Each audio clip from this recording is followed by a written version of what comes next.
اعوذ باللہ من الشیطان الرجیم بسم اللہ الرحمن الرحیم الحمد للہ رب العالمین والصلاة والسلام علی اشرف الانبیاء والمرسلین واہل بیتہ الطیبین الطاہرین المعصومین، اما بعد۔ سورہ مبارکہ نساء آیت نمبر 122 سے 127، 122 سے 127 تک۔ بسم اللہ الرحمن الرحیم۔ والذین آمنوا وعملوا الصالحات سندخلهم جنات تجری من تحتها الانہار خالدین فیها ابدا وعد اللہ حقا ومن اصدق من اللہ قیلا ليس بأمانيكم ولا أماني أهل الكتاب من يعمل سوءا يجز به ولا يجد له من دون الله وليا ولا نصيرا ومن يعمل من الصالحات من ذكر أو أنثى وهو مؤمن فأولئك يدخلون الجنة ولا يظلمون نقيرا ومن أحسن دينا ممن أسلم وجهه لله وهو محسن واتبع ملة إبراهيم حنيفا واتخذ الله إبراهيم خليلا ولله ما في السماوات وما في الأرض وكان الله بكل شيء محيطا وَيَسْتَفْتُونَكَ فِي النِّسَاءِ قُلِ اللَّهُ يُفْتِيكُمْ فِيهِنَّ وَمَا يُتْلَى عَلَيْكُمْ فِي الْكِتَابِ قل الله يفتيكم فيهن وما يتلى عليكم في الكتاب في يتامى النساء اللاتي لا تؤتونهن ما كتب لهن وترغبون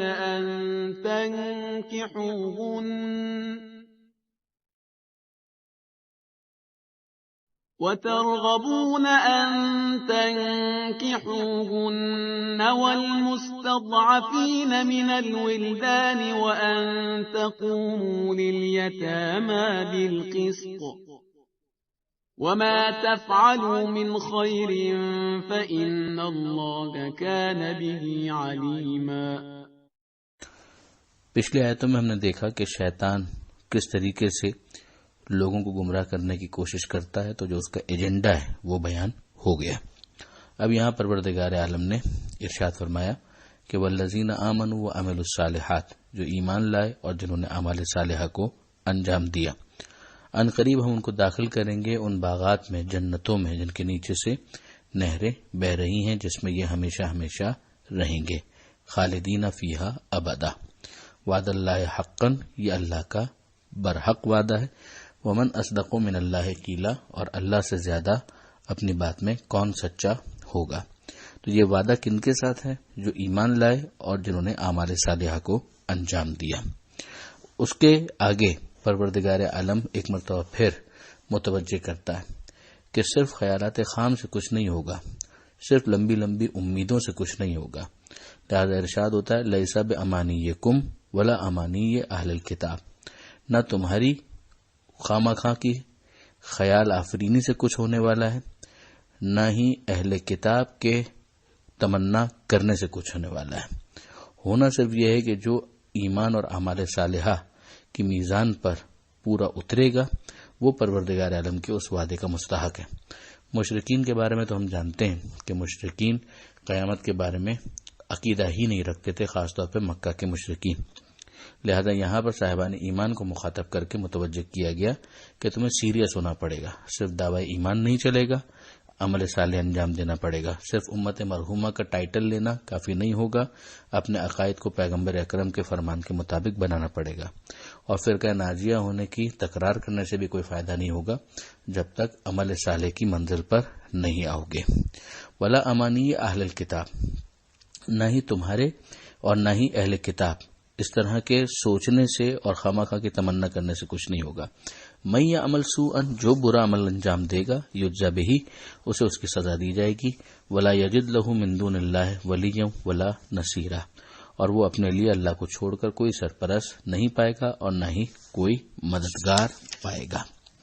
ومن یعمل من الصالحات، اور جو عمل کرے گا، کیسا عمل؟ صالحات، من ذکر او انثی، چاہے وہ مرد ہو چاہے وہ عورت ہو. اب یہ یہاں پر کہنے کی ضرورت ہی اس لیے پیش آئی کہ جو معاشرہ ہے اس کے اندر تصور یہ تھا کہ عورت کو انسان ماننا بھی ہے یا نہیں. اس معاشرے کے اندر پروردگار عالم نے خواتین کے مرتبے کو کتنا ایلیویٹ کیا کہ ذہنوں کے اندر موجود اس غلط فہمی کو بھی دور کیا، اور خواتین کے حوالے سے بھی تاکیداً یہاں پر ارشاد ہو گیا، جیسا کہ سورہ نساء کے آغاز میں بھی ہم دیکھ چکے اور سورہ آل عمران کے اختتام پر بھی ہم دیکھ چکے.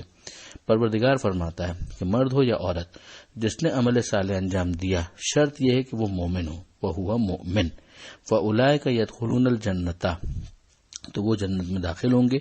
وَلَا يُظْلَمُونَ نَقِيرًا، اور ان پر ذرا برابر بھی ظلم نہیں کیا جائے گا. یہ جو مومن کی شرط یہاں پر لگائی گئی، اسی سے سمجھ میں آتا ہے کہ اگر مومن نہ ہو تو گویا اعمال کو کنسیڈر ہی نہیں کیا جائے گا، اسیس ہی کرنے کی ضرورت نہیں ہے، اس لیے کہ جو پری ریکویزٹ تھا وہی پورا نہیں کیا گیا. جب وہ مومن ہے تو اب اس کے بعد اعمال کی بحث ہوگی کہ عمل کیسا ہے. اگلی آیت میں پروردگار عالم نے اسی بات کو ایک اور انداز سے ارشاد فرمایا کہ ومن احسن دینا، اس سے بڑھ کر کس کا دین اچھا ہوگا، ممن اسلم وجہہ للہ، جو اپنے آپ کو اللہ کے سپرد کر دے، سر تسلیم خم کرے، سبمٹ کرے before the will of Almighty Allah. وہوا محسن، در یہ حال کہ وہ اعمال حسن، اچھے اعمال، ایسے اعمال کے جن کے اندر حسن موجود ہو، وہ بھی انجام دیتا ہو. واتبع ملت ابراہیم حنیفہ، اور ابراہیم حنیف کی ملت کا پیرو ہو. حنیف کے معنی ہے کہ غلط راستوں سے ہٹ کر صراط مستقیم پر قائم رہنے والا. جناب ابراہیم علیہ السلام کے اوصاف بلکہ لقب کی حیثیت یہ لفظ اختیار کر چکا ہے. واتخذ اللہ ابراہیم خلیلا، اور اللہ نے ابراہیم کو اپنا خاص دوست خلیل قرار دیا. وللہ ما فی السماوات وما فی الارض، اللہ ہی کے لیے ہے جو کچھ آسمانوں میں ہے جو کچھ زمین میں ہے. وکان اللہ بکل شیء محیطا، اور اللہ ہر چیز پر حاوی ہے. یہ ایک مرتبہ پھر اللہ کے علم اور قدرت کو اس آیت کے ذریعے سے بتایا گیا. اگلی آیت میں پروردگار عالم خواتین کے بارے میں ارشاد فرماتا ہے وَيَسْتَفْتُونَكَ فِي النِّسَاءِ، کہ یہ آپ سے پوچھتے ہیں، فتویٰ مانگتے ہیں، دریافت کرتے ہیں. کن کے بارے میں؟ نساء کے بارے میں، خواتین کے بارے میں. قُلِ اللَّهُ يُفْتِيكُمْ فِيهِنَّ، اللہ تمہیں ان کے بارے میں احکام بتلاتا ہے، اور جو تم لوگوں کو پڑھ کر سنایا جاتا ہے قانون الہی میں ان یتیم عورتوں کے بارے میں. وما یتلی علیکم فی الکتاب فی یتامی النساء اللاتی، کیسی یتیم عورتیں؟ وہ کہ لا تؤتونہن ما کتب لہن، کہ جو ان کا حق مقرر ہے وہ تو تم دیتے نہیں ہو. وترغبون ان تنکحوہن، اور رغبت رکھتے ہو، چاہتے ہو کہ ان سے نکاح کر لو. یعنی مثلا ان کا مہر نہ دینا پڑے، نان و نفقے کی ذمہ داری کے اندر ڈنڈی مارتے ہو، اور پھر یہ چاہتے ہو کہ تم ان سے نکاح بھی کر لو. والمستضعفین من الولدان، اور وہ لڑکے جو بے کس ہیں، بے بس ہیں، پسے ہوئے ہیں، ان کے بارے میں بھی اللہ تمہیں نصیحت کرتا ہے، فیصلہ سناتا ہے، ہدایت کرتا ہے. وَأَن تَقُومُوا لِلْيَتَامَى بِالْقِسْطِ، اور تمہیں یہ کہتا ہے کہ یتیموں کے بارے میں بھی کہ تم ان کے لیے عدل کے ساتھ، انصاف کے ساتھ فیصلہ کرو، ان کے لیے قیام کرو، اس کو برقرار رکھو. وما تفعلوا من خیر فإن اللہ کان بہ علیما، اور جو تم خیر کا عمل انجام دیتے ہو اللہ اس سے واقف ہے، علم رکھتا ہے. تو خواتین کے بارے میں بھی نصیحت کی گئی، یتیم بچیوں کے بارے میں خاص طور پر، اور پھر اس کے بعد ان لڑکوں کے بارے میں، بچوں کے بارے میں کہ جو پسے ہوئے ہیں ان کے بارے میں بھی، اور پھر خاص طور پر یتیموں کا تکرار کیا گیا، اور اس میں عمومیت کہ لڑکے ہوں یا لڑکی، اگر یتیم ہے تو خاص طور پر ان کا دھیان رکھا جائے.